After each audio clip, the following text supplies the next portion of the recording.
जी, तो अभी आप सुन रहे थे कि भोज के बारे में, तो आपको हम मिलाएंगे रमाकांत बौद्ध जी से। ऐसे शख्स हैं जो कि अपने पिताजी के श्राद्ध कार्यक्रम नहीं किए और ना ही उस दिन जो है ये बाल बनवाए थे। और ये बात तो यहीं तक नहीं रुकी, इनकी जो वाइफ हैं, क्या नाम है वाइफ को? रूबी देवी। रूबी कुमारी जो है वो भी जो है कहता है ना कि लाश जाने से नहाता है, शुद्ध होता है, तिलहन सतलहन होता है, तो वो चीज भी कार्यक्रम नहीं किए थे और बाल दाढ़ी भी नहीं बनाए थे।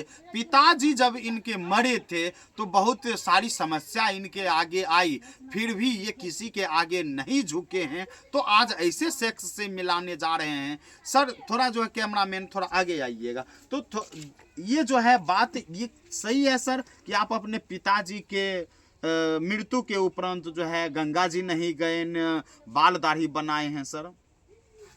सर बहुत सारा दबाव आया, जो कम से कम बाल तो बना लो, उसमें टीक मत रखना। अच्छा। बौद्ध में भी बाल बना लेता है। कहे चलिए इतना बात मैं मान लेता हूँ, लेकिन उत्तरी मैं नहीं पहन सकता और ना ही वो जो खेत में देने के लिए जाता है भोजन, वो भी मैं नहीं कर सकता हूँ। ये सारे लोग जानता था कि ये बौद्ध बन चुका है। अच्छा। तो मेरे सगे संबंधी रिश्तेदार लोग तो जान रहा था कि ये पहले से बौद्ध है, तो ये हिंदू रीति रिवाज तो मानेगा नहीं। अच्छा। तो मेरे छोटे भाई के द्वारा जो है कार्यक्रम करवाया गया। पिता के संबंधित जितना भी काम था उससे मेरा दूरी बना दिया गया और मैं उसमें कहीं भी हिस्सा नहीं लिया, ना ही उस आडंबर को बढ़ावा दिया। और मैं खुद 20 वर्ष से किसी का श्राद्ध भोज नहीं खाता हूँ।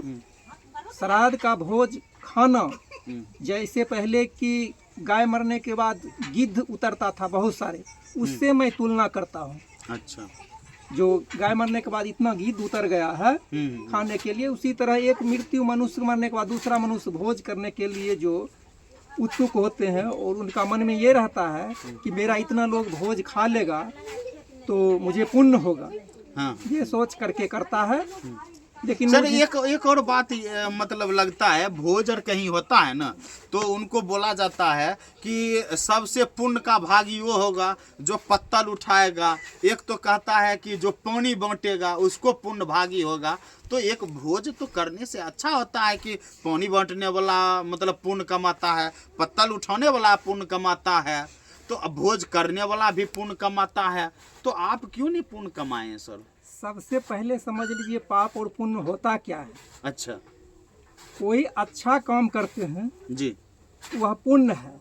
कोई भूखा है उसको भरपेट भोजन दे दिए, पुण्य वो है। और किसी के आगे से थाली छीन करके आप खा गए, वो भूखा रह गया, ये पाप है। तो पुण्य आप समझ लीजिए जहाँ आप अच्छाई कर रहे हैं वो समझ लीजिए सारे पुण्य का काम है। और जिस किसी को भी रुलाते हैं किसी भी कारणवश, वो समझिए आप पाप कर रहे हैं। और भी कुछ कहना चाहेंगे इस संबंध में सर? इस संबंध में मैं क्या कहूँ, एक तो आप सिर्फ चर्चा कर रहे हैं अभी केवल ये भोज के संबंध में, श्राद्ध भोज के संबंध में, लेकिन विषय तो बहुत सारी लंबी है। एक जमाना था जब सती प्रथा, कन्यादान प्रथा, बाल विवाह प्रथा, सती प्रथा, इसके बाद है जो शुद्धिकरण प्रथा, ये सब तो हट गया। ये तो क्या भोज भी करना बंद हो जाएगा सर? भोज करना क्यों नहीं बंद होगा? राजस्थान सरकार आज से 6 दशक पहले यानी 60 वर्ष पहले ही बंद कर दिया है वहाँ। तो राजस्थान में भोज नहीं होता है? जी नहीं, वहाँ नहीं होता है। नीतीश कुमार चाहे तो बिहार में भी वैसा नियम जो है लगा सकता है, कानून बना सकता है। मतलब राजस्थान में मर कोई जाता है वहाँ भी तो हिंदू होगा ना? हाँ, जब हमारे भारत के हर क्षेत्र में हिंदू मुस्लिम सभी मजहब के लोग वहाँ भी ब्राह्मण है, ब्राह्मण हर जगह है, तो वहाँ शुद्ध नहीं होता है सर? वहाँ पर जो कानून बना हुआ है उसके विरुद्ध अगर कोई काम करता है, अच्छा, तो उसको तो जेल जाना पड़ेगा ना। मतलब भोज कोई अगर कर दे जी तो उसको जेल जाना होगा? जी, श्राद्ध का कोई सामान अगर कोई बनिया देता है उधारी में, अच्छा, तो उधारी का पैसा जो है ना अगर नहीं दे पार्टी तो किसी से शिकायत भी नहीं कर सकता है। अच्छा जी, उसका पैसा को गबन कर सकता है लेने वाला, तो कोई कानून उसके लिए नहीं है।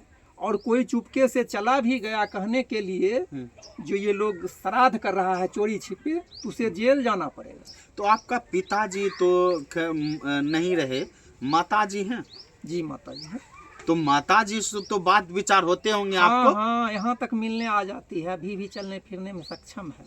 अच्छा, माता जी आपसे मिलने के लिए हाँ, आती मेरे है। छोटे भाई ग्रामीण चिकित्सक है, वहीं पर रहती अच्छा, है। तो माता जी गुस्सा नहीं होते हैं कि क्यों नहीं मतलब बाल दाढ़ी बनाए? तो शुरू में माता हमको ये पता था, हम्म, जो मेरा बच्चा जो है भंते बुद्ध प्रकाश के शरण में गया है, अच्छा और वो जैसे नियम कानून से चलते हैं उसी तरह से ये भी चलता है। अच्छा अच्छा।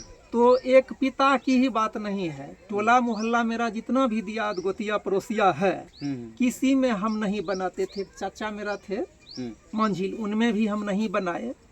तो माता पिता को ये पूरी तरह से अवगत है इस बात से कि मेरा पिता जानते थे कि मेरा बेटा बौद्ध बन चुका है। अच्छा, इन पर जो है भंते बुद्ध का प्रभाव है, इसीलिए उनमें नाराजगी नहीं होते थे, ना ही मुझे पर जो है सो दबाव बनाते। अच्छा, तो अभी जो है आपकी माँ जो जिंदा है, तो माँ अगर मृत्यु हो जाती है माँ को, तो आप भोज भात फिर नहीं कीजिएगा? यदि मेरे द्वारा उनको जो है दाह संस्कार किया जाता है, तो मैं बिल्कुल मूल निवासी बौद्ध रीति रिवाज से करूँगा। उसमें आप नहीं जलाइएगा? जलाने और मिट्टी में दफन करने और जल में प्रवाहित करने 3 प्रथाएं हैं हमारे भारत में प्रचलित। अच्छा, तीनों में किसी भी क्रिया से हम उसका जो मतलब बौद्ध रीति रिवाज में ही कर सकते जी हैं? हाँ, लेकिन उसके बाद जो ढोंग आडंबर ब्राह्मण को बुला के किया जाता है, वो मैं कभी भी नहीं कर सकता हूँ। जैसे बाबा साहेब अम्बेडकर कहते जन्म लेना, मेरे हिंदू धर्म में जन्म लेना मेरे बस की बात नहीं थी, लेकिन हिंदू धर्म में रह के मरूंगा नहीं। अच्छा। उसी तरह मेरा भी है कहना कि जन्म लेना मेरे बस की बात नहीं था, लेकिन मैं बौद्ध बन के ही मरूंगा।